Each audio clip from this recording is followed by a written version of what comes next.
सच होने जा रहा था। सिर्फ 2 हफ्तों में भारत के खंडित होने की योजना पर मोहर लग गई। भगवान राम के बेटे लव का बसाया लाहौर, ढाकेश्वरी माता का तीर्थ ढाका, गुरु नानक देव जी का जन्म स्थान ननकाना तब 2 टुकड़ों में बंटने जा रहा था।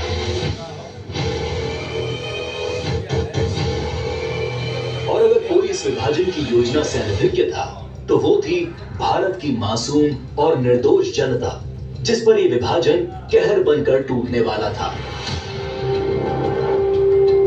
1947 को अंग्रेजों द्वारा किया विभाजन देश का पहला विभाजन नहीं था।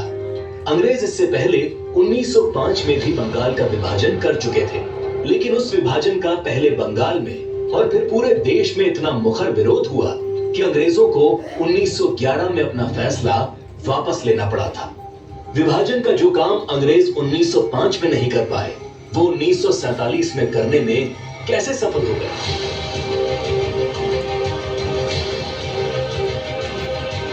तो जो बात 1905 के बंगाल को 1947 के भारत से अलग बनाती है, वो है कांग्रेस पार्टी, मुस्लिम लीग और भारतीय कम्युनिस्ट।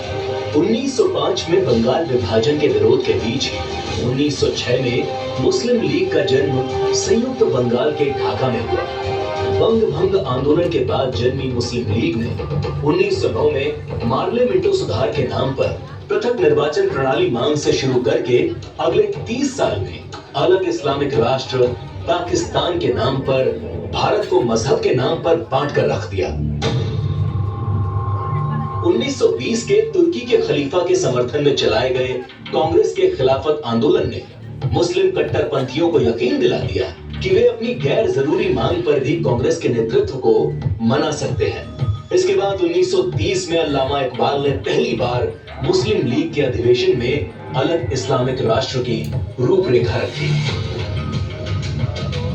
इकबाल की कल्पना के इस अलग इस्लामिक देश के लिए पाकिस्तान नाम सबसे पहले चौधरी रहमत अली ने प्रयोग किया। जब 1933 के तीसरे गोलमेज सम्मेलन में चौधरी रहमत अली ने पाकिस्तान अभी नहीं तो कभी नहीं नाम के पर्चे बांटे और करीब 7 साल बाद 1940 में लाहौर अधिवेशन में मुस्लिम लीग ने पहली बार पाकिस्तान नाम के अलग इस्लामिक देश का प्रस्ताव पास किया और 1947 में 10 लाख लोगों की लाश पर चढ़कर एक अलग इस्लामिक देश बना लिया।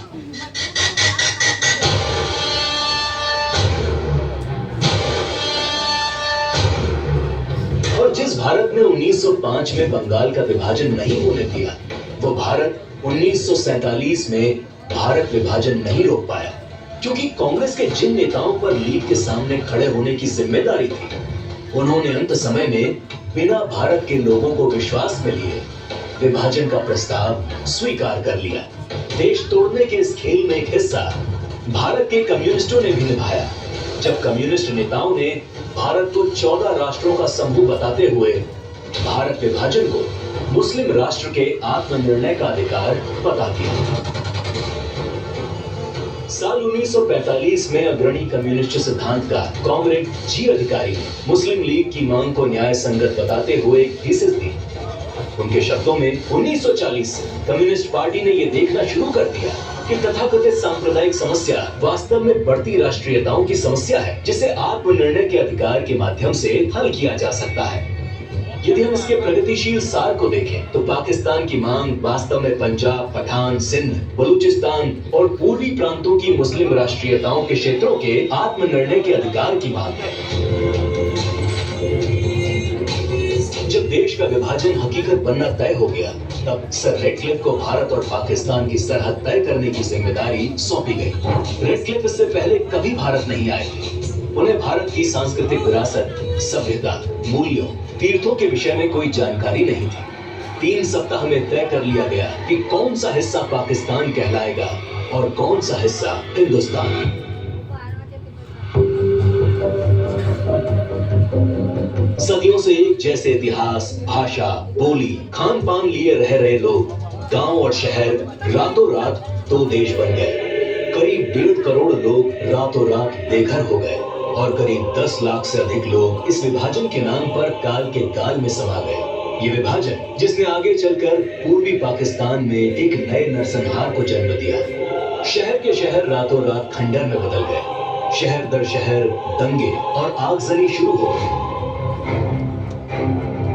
वो लोग जो हवेलियों में रहते थे वो अब रातों रात रिफ्यूजी बन चुके थे। अपना सब कुछ लुटाकर लोग सड़ी गर्मी और बरसात में मीलों तक फैले काफिले हजारों की तादाद में अपनी जान बचाकर चले आ रहे थे। सबसे बुरा हाल महिलाओं का हुआ, जिन्हें इस विभाजन की सबसे क्रूर कीमत चुकानी पड़ी। सैकड़ों महिलाओं का अपहरण और बलात्कार किया गया।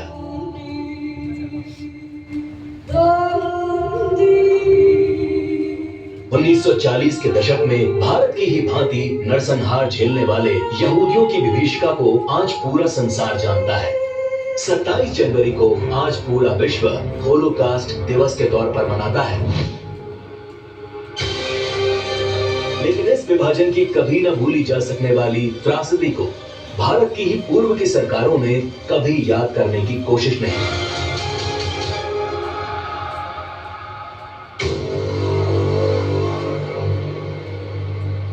विभाजन विभीषिका दिवस 14 अगस्त का दिन